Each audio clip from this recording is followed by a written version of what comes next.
Неделя е. Днес разходката ми не е като друг път.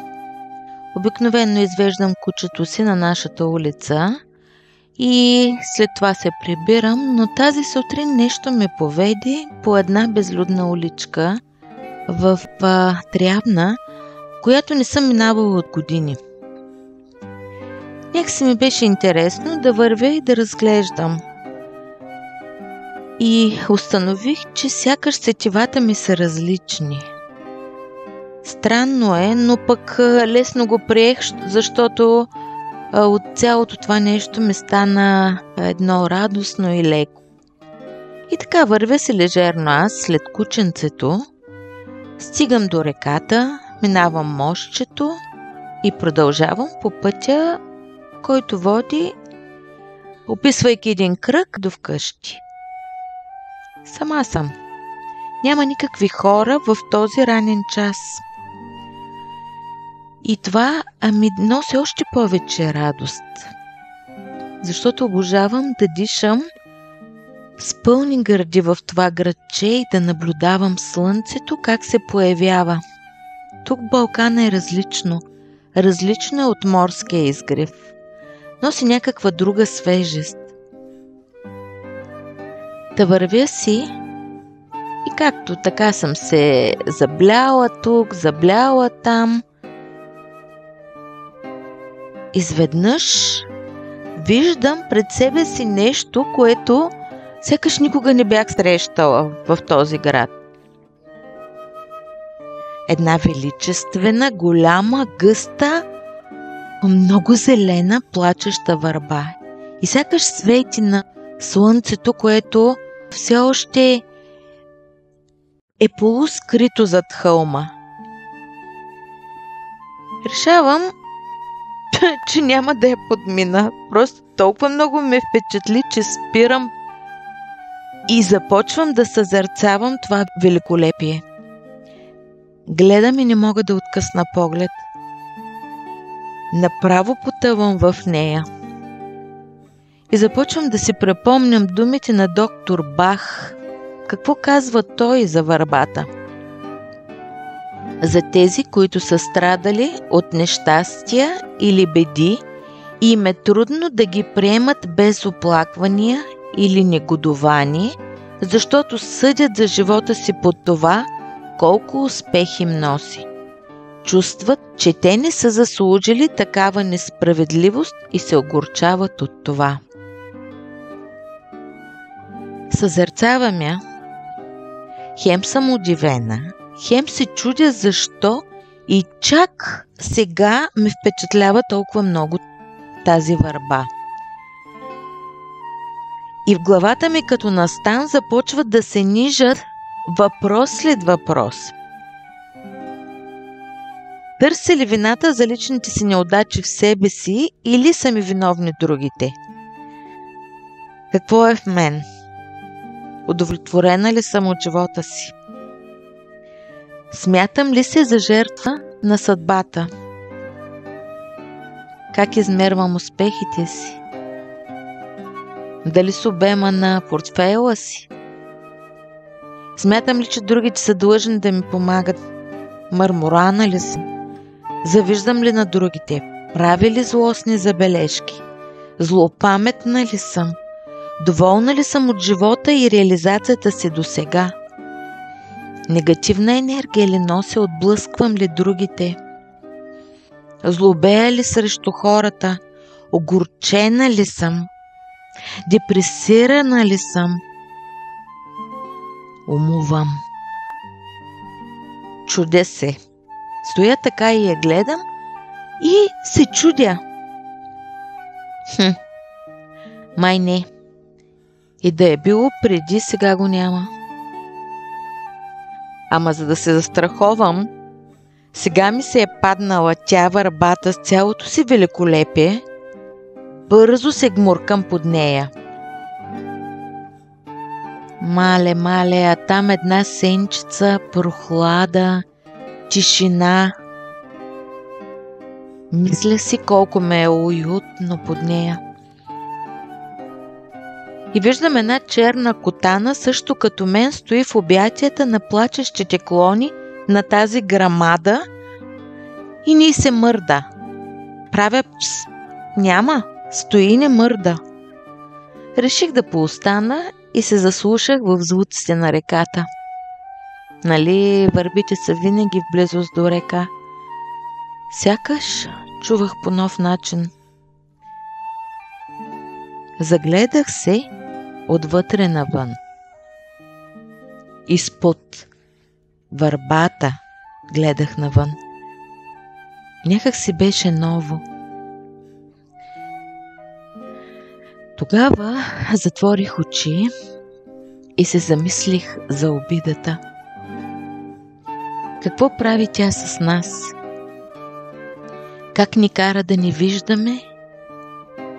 Или ако виждаме, то да е в тъмни цветове? Как заради нея не отваряме устата си? Или ако я отворим, то е съвсем леко и сякаш процеждаме нещо, а отвътре ври и кипи. Някак си го потискаме и го премълчаваме. Замислих си как заради обидата сърцето е сковано и да блъскаме с юмруци по гърдите си. Не можем да счупим леда, който го е сковал. Защото обидата тегне. Обидени сме като жени. Обида, която ни е карала да сме като с вързани ръце в собствен затвор, заключени заедно с женската си енергия. И да не можем да творим. Как сами да сме се окопали толкова зверски, заедно с силата и потенциала си.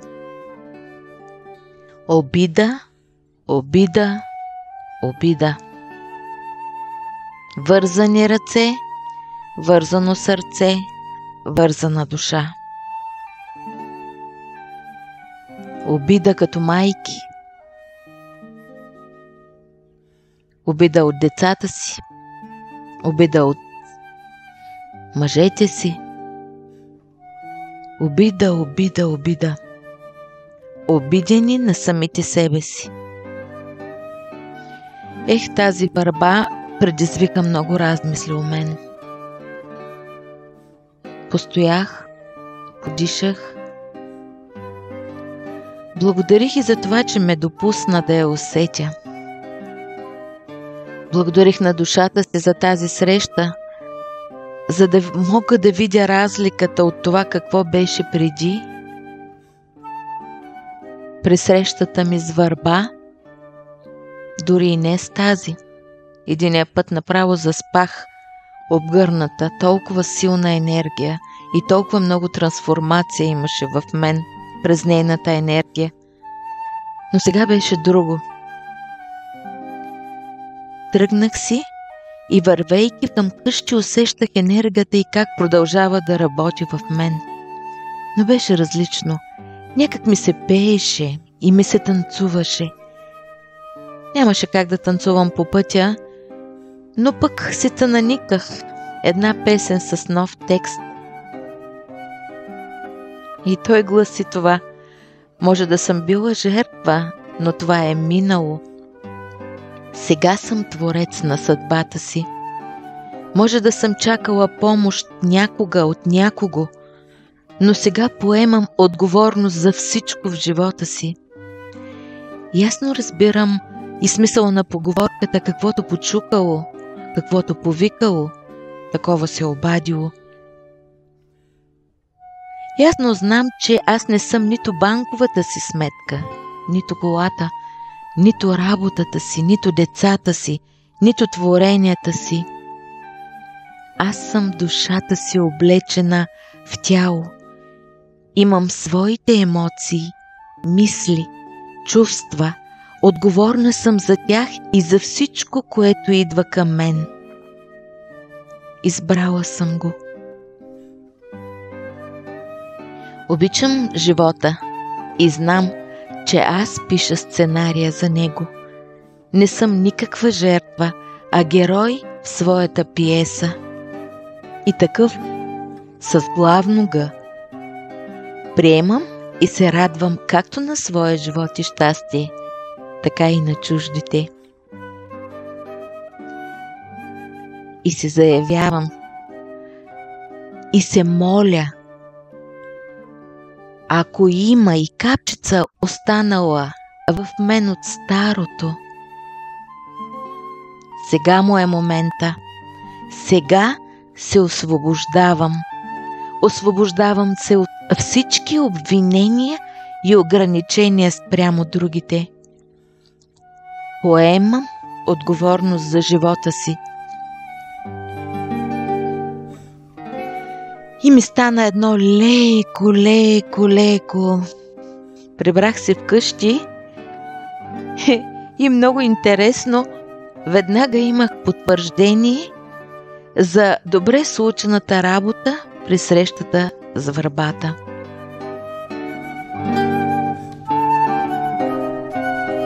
Хайде, Литвай! Хайде! Не мога да стигна до там. Хайде!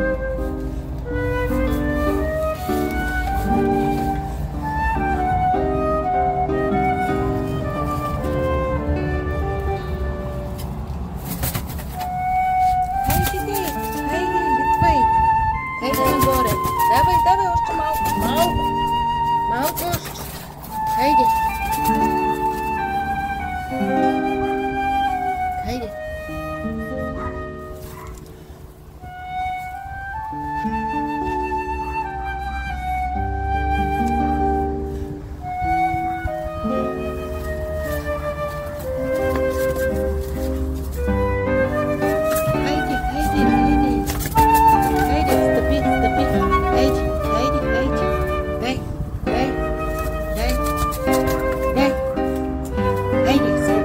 Давай!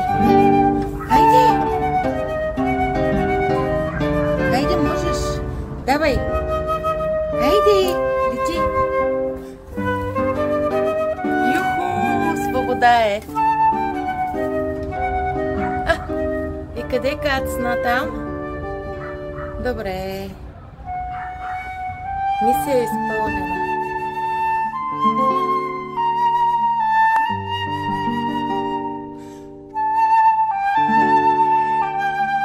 И да, сами се оковаваме и сами се освобождаваме.